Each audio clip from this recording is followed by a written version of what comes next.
Before every big backpacking trip, you try your best to do all your research, read everything you can, but there's always some things you're going to have to find out along the way. And these are those things I found out while hiking Nüümü Poyo, also known as the John Muir Trail. For more info on Nüümü Poyo, look at the pinned comment below. Well, to dive right into things, there is a bunch of horse poop on the trail. There are always horses and mule trains going past, and they go to the bathroom and they don't use LNT. Also, as a hiker, you're supposed to yield to horseback riders. So even if you're going uphill and you got a lot of momentum going, you still have to step to the side, the downhill side, if there's a difference, and let the horses go through quietly. Just one of those things. Also, there's a lot of planes and jets that fly over the trail. Especially in the beginning, I felt like, man, I'm so deep into nature, so far away of civilization. But every time I tried to record a video, there was a plane noise in the background. Especially towards the end of the trail, I started seeing big, huge military jets. Why? I don't know. Maybe it just looks cool from the air. Next, let's talk resupply. As you'll see on my very high-tech drawing here, I resupplied at Reds and VVR. What I didn't realize was how many places on trail you can actually buy food. Some people like mailing themselves food, but I prefer buying it along the way because you could always change how fast or slow you're going. Maybe you don't like something anymore after you had a bunch of it and you want to try something new. If I was doing it all over again, I would start with about 3 days of food, buy food at Tuolumne Meadows. Once I got to Reds, I would take the shuttle into Mammoth Lakes. It does cost $15 and you have to have cash. It is like a 20 or 30 minute ride into town, and then you're gonna have to take another shuttle that's free that takes you all around, find the grocery, and then come back. So that is a bit of a long trip, but it would be worth it to me anyway. And then I would have sent myself food to VVR.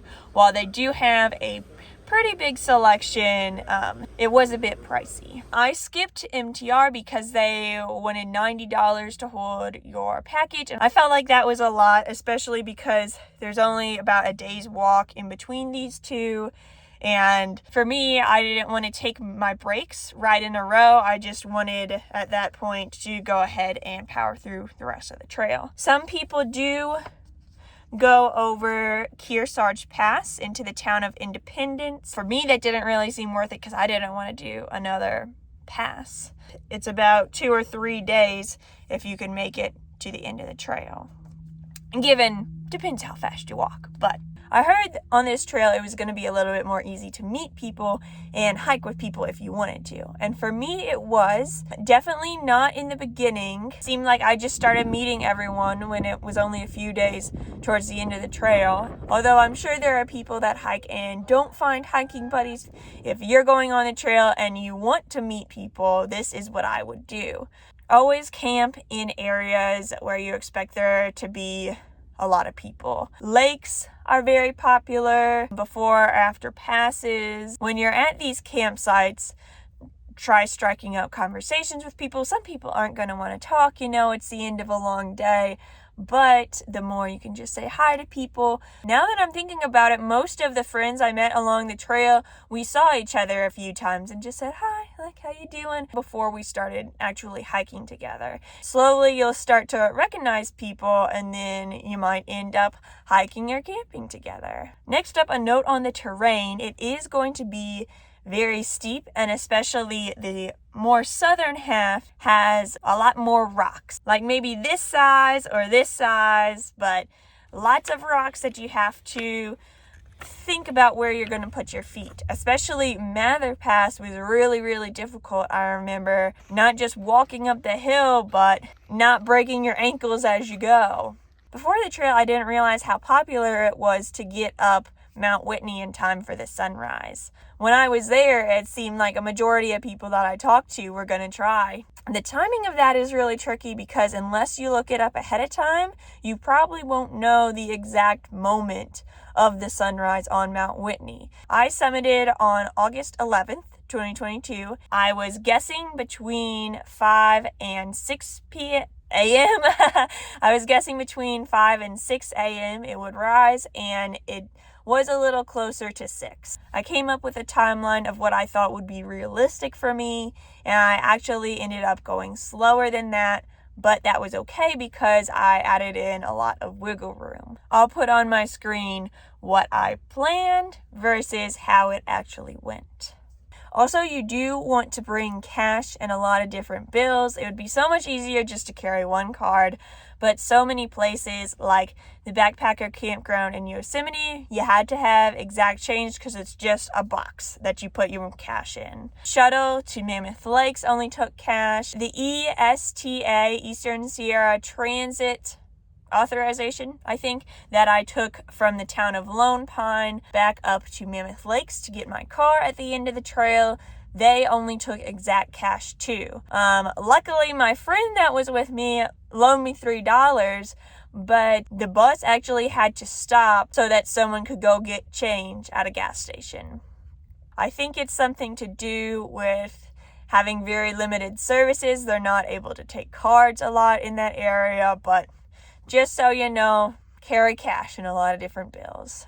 Speaking of getting my car from Mammoth Lakes, if you're going to park your car for the 3 weeks or so that you're doing the trail, you could do the town of Mammoth Lakes, which is what I did. You could do in Yosemite. There is a parking lot for that. Same thing with Whitney Portal. I had friends that left their car in Lone Pine. And then after you park, there are shuttles that can take you to the trail. And once you finish, they'll take you back away from the trail. I do want to warn you all through a Facebook group that I'm in, JMT Through Hikers 2022, I think. But I heard of someone called Paul from East Side Sierra Shuttle that showed up drunk to pick someone up one time, and people in the comments had mentioned they'd have similar experiences. Actually, that is the person that I called at first. I didn't realize how far ahead you have to schedule these things, but I actually found him from Google, called him up, hey, can you take me in 2 days? No answer for a very long time. The morning of when I needed to leave, he finally texted back, no availability. Luckily, I found YARTS. Yosemite authorization, something that begins with a R. But yeah, I took YARTS instead. That was fine. Be warned, Paul from Eastside Sierra Shuttles isn't always reliable. And honestly, good thing that he didn't answer, because I wouldn't want to go and risk my safety just to get to the trailhead. If you're looking for a reputable shuttle person, I hear Lone Pine Kurt is good. Luckily, I got a ride with a friend from Whitney Portal to Lone Pine, but Lone Pine Kurt, hit him up. The feeling of your skin from this area will change. I had so many blisters at the end of the trail, and it all turned to dead skin that didn't go away for a month. It was so gross. Since you can't take a shower every day on the trail, there are a lot of lakes to jump in, but I rarely ever got to do that just because it would be cloudy and rainy and it was too cold to do that, or it was too late in the day and it was already cold and it wasn't worth being freezing to be clean. Although I did meet someone that said they had jumped in a lake every day so far, so I don't know. Maybe it's just me. The one thing that I brought that I wish I wouldn't have was bear spray. The ranger that was issuing me my permit at Yosemite said it was illegal and took away the bottle that I had. Pretty disappointing because that was $50. I was carrying it not only for protection against bears, but as a solo hiker, you do have to think about, what if a person tries to attack me? Really, everyone needs to think about that, solo or not. But anyway, don't bring bear spray. After the trail, I found out a lot of really interesting history. Nüümü Poyo was a trade route between nations of people that had been living in the Sierras for centuries. So while the John Muir Trail was established in the early 1900s, I think, this route has been hiked for years and years and years. John Muir himself, while he did help with preservation of the land. In his writings, he says some very racist things about the native people, and it just sits more right with me to call it Nüümü Poyo, the name it's been called for centuries, instead of naming it after a racist person. Now, that's the list of things that I came up with, things I didn't know before the trail. On the Facebook group I'm in that I mentioned earlier, people were having a conversation about things they didn't know before the trail too, and this is what they said. You can't always stake your tent, which is a great point. Sometimes it's just too rocky to get it into the ground, but I was always able to find stones around somewhere that I could wrap the string from my tent around and use it instead of a stake. Someone said to consider bringing things like safety pins that you don't think you'll need, but could be really handy in a pinch. Maybe hair ties, maybe an extra plastic baggie, things that are light but could come really in handy. Next, bring good quality chapstick or moisturizer of some kind. It can get so dry up there, your skin starts cracking, and that's not fun. Just remember to only bring a little quantity of it. It's also hard to find places to go to the bathroom off trail. A lot of times you'll be walking down switchbacks, and as soon as you walk away from the trail, there's the trail again. Also, sometimes you'll walk off the trail and there's a water source back in there that you didn't realize was there. Please use L&T principles and stay away from the trail and water sources and potential camps. Also, please don't be like a guy I saw at Crabtree Meadows and just pee right on the trail. That is so rude and disgusting. And I really wanted to be like, "Excuse me, sir. What the heck do you think you're doing?" Also, rain doesn't always pass fast. Before the trail, I'd heard a lot of, it'll just rain for a little bit in the afternoon and then it'll clear up. But the people that hiked in end of July, early August this year can tell you it can be really rainy. Before the trail, start with short toenails and fingernails. That way less dirt will get in them and you don't have to carry clippers. Lastly, some people said carrying deodorant was worth it. This is considered a luxury item, but you do sweat a lot. You are working really hard on this trail, so for some people it was worth it. Here's my secret though. There are certain products that the body gets used to and then makes more of whatever because of those products, and deodorant is one of them. A few years ago, I would try to put on deodorant in the morning, forget a lot of times, and then I'd be like, I'm kind of sweaty throughout the day. Then I just stopped buying deodorant. Really, it was because I ran out and I didn't feel like going to get more, and then I started to be less sweaty.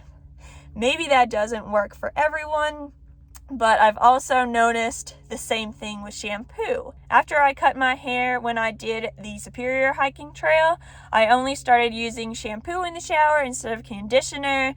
Conditioner every now and then when it's really tangly, but that's another thing you don't really need. Our modern bodies have just gotten used to it. Some people don't even use shampoo, just their natural hair oils. For me, I like the look of my hair with shampoo, so I'll stick with that. Anyway, that sidetrack aside, thank you so much for hearing me out. Have a good rest of your day, and if you are doing this hike, happy trails to you. Bye!